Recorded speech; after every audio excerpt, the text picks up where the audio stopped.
আশেপাশে তুই আসবি না? দাদি মনে হয় আমার উপর একটু রাগ করে আছেন না? না, তোর উপরে রাগ করুম কেন? দাদি, দোকানে মানুষজন আছে তো। মানুষজন আছে, আপনি দেখেন নাই? আপনি আমার দাদির চোখের বিষ। তারপর আইছেন কি করতে এখানে? আরে আমি তো দাদির লেগে একটা উপহার নিয়ে আইছি। এই স্যার, এই তুই এতদিন আমার নাতনির পিছনে পিছনে ঘুরছস, আমি কিছুই কই নাই কার। আর এখন আইছস আমারে পটা, তুই কেন থেকে যাবি?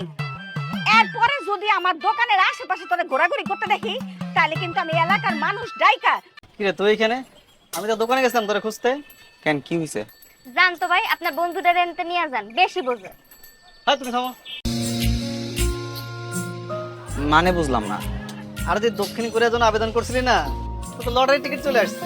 আর আমি চাকায় আসতেছি, যা। ঠিক আছে ঠিক আছে, আমি এখন দোকান যেতেছি। দাদি, শাড়িটা তো আপনার পছন্দ হলো না, বাড়িতে পাঠাই। দাদি কাপ চা দাও। হ্যাঁ দিতাছি। কি রে ফারুক, আমার জন্য লটারি আবেদন করছি, এখন লটারি বাইরে গেছে, এখন দক্ষিণ কোরিয়া চলে যাবে। কি কো ভাই, ও সত্যি সত্যি বিদেশ যাবে? 3 লাখ? ওই দক্ষিণ কোরিয়া চলে যাওয়ার পরে ওর বরে নিয়ে যেতে পারবো। ওর বউরেও নিয়ে যাবে? আর দক্ষিণ কোরিয়ার নিয়মই এটা, থাকতে পারলে। হ্যাঁ দাদি, চাটা দাও না।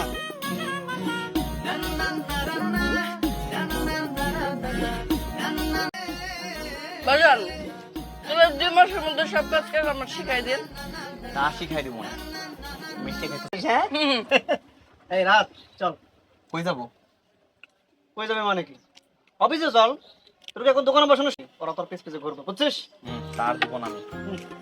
চল যাই। মাহিন, হ্যাঁ দোকান সামলাস তুই। ঠিক আছে, যান যান। পুরা প্যাকেট।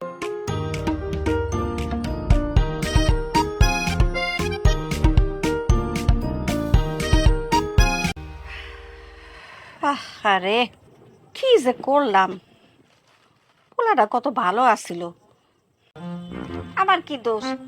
ওই ফারুকের বাচ্চা ফারুক, ও যদি আগে এসে আমারে কইতো, তাইলে তো আমি শাড়িটা উনি। তাহলে কি ওর লগে এরকম খারাপ ব্যবহারটা আমরা করতাম? কো আচ্ছা বাদ দে, কালকে তুই যা, কালকে ওর লগে গিয়া মানবে?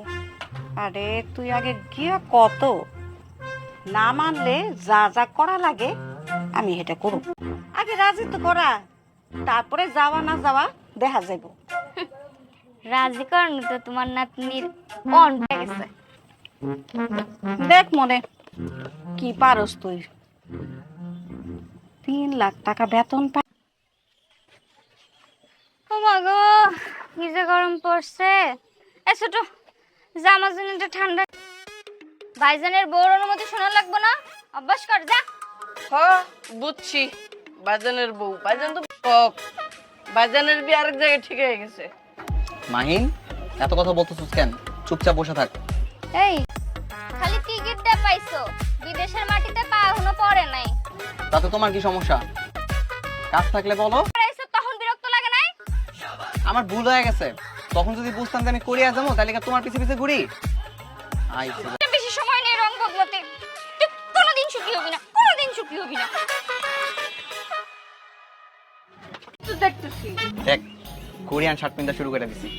আর একটা সেলফি তুলি। কি হয়েছে তোর?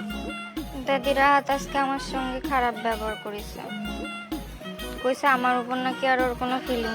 আমি কি বিদেশ যেতে পারবো? আরে পারবি পারবি, কিন্তু কেমনে? ওই পোলাই তো অন্য মেয়ে বিয়ে খালি আমি জেলে জেলে কমু, ঠিক সেইভাবে সেইভাবে চলবি। কিভাবে দিবা দাদি কত? থাক।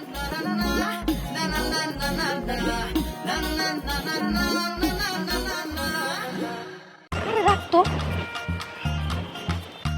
খারাপ। তুই খালি দেখ আমি কি করি। একটা বুদ্ধি বাইর করছি। আরে কিছু হইব না, চুপ থাক। আমি তো পড়ে যাবো। না কিছু হইব না, এ মামা যাও। কিছু হইব না। ও দাদি দাদি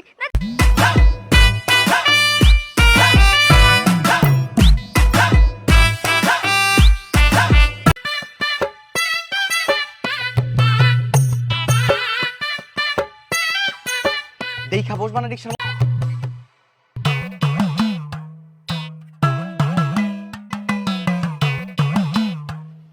কেউ নিজের নিজে ইচ্ছা করে ব্যথা দেয়? জীবনে কোনদিন দেখছো ইচ্ছা করে চাকার মধ্যে গিট্টু লেগে যেতে? হ্যাঁ, কোনোদিন এরকম হয় যে টাকা না করতে পারতো? থাক ভাই, ভুল করে ফেলাইছে। ভুল করে ফেলাইছে, এইসব ভুল করতে না করেন। এগুলা করে আর আমার থাকলে আর হইতাছে না। মানুষে মানুষ বলে সম্মান করে না, দাম দেয় না। এর জন্য একটু পরিবর্তন হওয়া দরকার আছে। তুমি থামো, সব দোষ তোমার।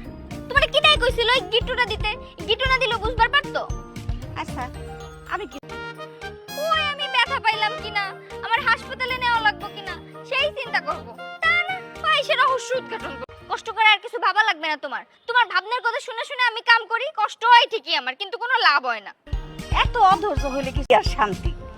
ও আমি সুযোগের অপেক্ষায় বইয়া থাকি, আর রাহাত এই দিক দিয়ে অন্য মেয়েরে বিয়া করা বিদেশ লইয়া চলে যাক। হইব আমার তো এটা জানতে হইব। আচ্ছা বাদ দে, কালকে আমি যাই না নেবো। চল এখন বাড়ি যাই।